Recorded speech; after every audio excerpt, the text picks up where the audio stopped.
Assalamualaikum warahmatullahi wabarakatuh. Sebelumnya perkenalkan, nama saya Hanifah Sri Pramudiyawardhani dengan NRP 062. Di sini saya akan menjelaskan tentang apa itu spektrofotometri UV vis. Oke, kita mulai dengan apa itu pengertian dari spektrofotometri UV vis. Merupakan suatu teknik analisis yang digunakan untuk mengukur penyerapan cahaya oleh suatu zat pada panjang gelombang ultraviolet atau UV sekitar 190 hingga 400 nanometer dan cahaya tampak atau visible sekitar 400 sampai 800 nanometer.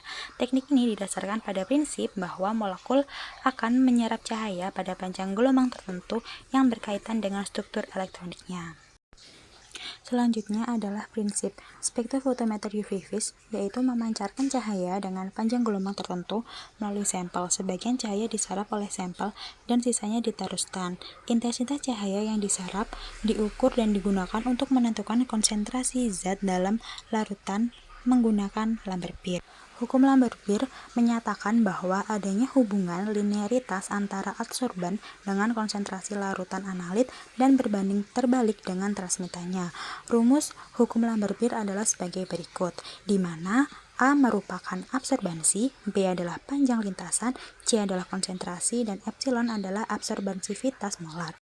Berdasarkan hukum Lambert-Beer tersebut menyatakan bahwa semakin besar konsentrasi suatu zat, maka semakin besar pula cahaya yang diserapnya pada panjang gelombang tertentu. Spektrofotometri UV vis biasanya digunakan untuk analisis konsentrasi senyawa, biasanya digunakan untuk analisis kadar logam dalam sampel air, kemudian digunakan untuk menentukan struktur molekul, di mana penyerapan cahaya pada panjang gelombang tertentu dapat memberikan petunjuk tentang struktur molekul senyawa. Selain itu dapat digunakan untuk pemantauan reaksi kimia, di mana alat ini digunakan untuk memantau perubahan konsentrasi selama reaksi kimia berlangsung, dan juga dapat digunakan untuk penentuan bilangan absorpsi, di mana digunakan untuk menentukan bilangan absorpsi maksimum suatu senyawa yang dapat dibantu dengan identifikasi senyawa tersebut. Rentang spektra pada spektrofotometri UV vis dapat dilihat pada gambar tersebut, di mana untuk mengukur sampel menggunakan sinar UV dengan panjang gelombang di bawah 400 nanometer, sedangkan visible digunakan untuk mengukur sampel dengan panjang gelombang 400 sampai 700 nanometer. Beberapa contoh sampel yang dapat dibaca dengan alat yang berorientasi pada pengukuran kepekatan warna dengan panjang gelombang ini adalah DNA atau RNA sekitar 260 nanometer, protein sekitar 280 nanometer, kultur sel bakteri atau ragi dengan 600 nanometer, dan lain-lain. Pada penyerapan sinar UV dan sinar tampak, molekul akan melalui beberapa proses, yaitu penyerapan oleh transisi elektron ikatan dan elektron anti-ikatan, kemudian penyerapan oleh transisi elektron D dan F dari molekul kompleks, dan penyerapan oleh perpindahan muatan. Elektron-elektron yang mengalami transisi energi elektronik saat penyerapan cahaya. Yang pertama adalah sigma elektron. Ia membentuk ikatan tunggal pada senyawa jenuh, misalnya alkana. Kemudian transisi elektronik yang terjadi yaitu adalah sigma ke sigma antibonding, memerlukan energi yang tinggi, terjadi pada daerah UV di bawah 210 nanometer. Kemudian yang kedua pada N elektron. Dia tidak membentuk ikatan kimia berupa pasangan elektron, misalnya O, N, S, dan halogen. Transisi yang terjadi adalah N ke pi antibonding, ditandai intensitas serapan yang rendah. Kemudian yang ketiga adalah P elektron. Ia membentuk ikatan rangkap yang merupakan overlap orbital P yang sejajar dengan dua atom. Posisi serapannya yaitu 180 sampai 200 nanometer yang disebabkan transisi pi ke pi antibonding, dan intensitas serapannya kuat.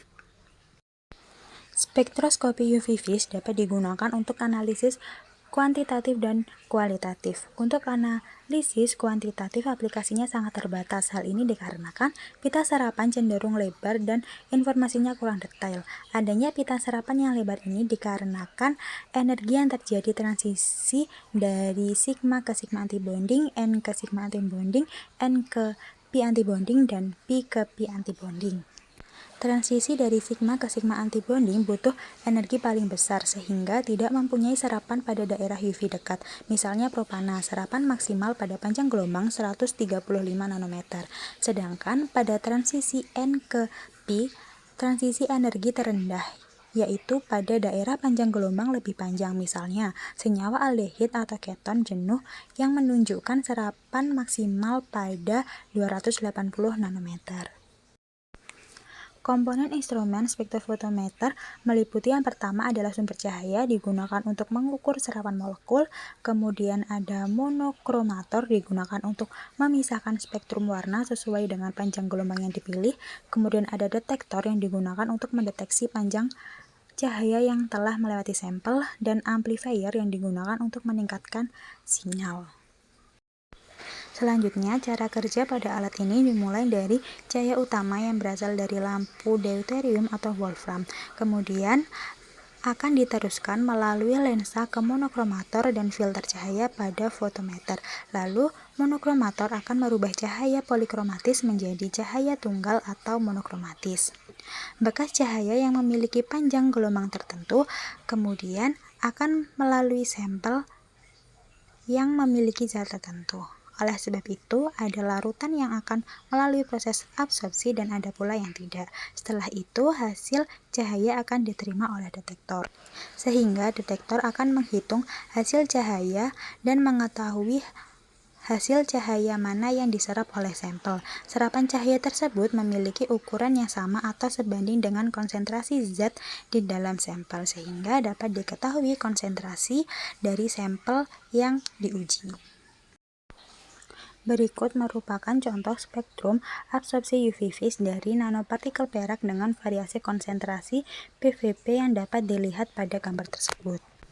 Berdasarkan gambar tersebut, diketahui bahwa keempat sampel memiliki puncak absorpsi single peak pada panjang gelombang hampir sama, yaitu sekitar 440 nanometer, kecuali pada sampel dengan konsentrasi larutan PVP 0,8, yang puncaknya terjadi pada panjang gelombang 460 nanometer. Puncak tunggal ini mempresentasikan ciri spektrum absorpsi UV vis untuk nanopartikel perak sferis atau bulat yang mendominasi sampel.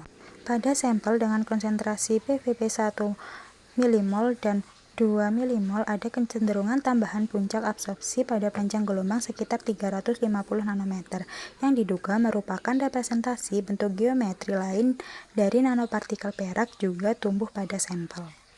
Sehingga dari spektrum tersebut dapat diketahui masing-masing panjang gelombang dari setiap konsentrasi PVP. Demikian presentasi yang dapat saya sampaikan, kurang lebihnya mohon maaf. Terima kasih. Wassalamualaikum warahmatullahi wabarakatuh.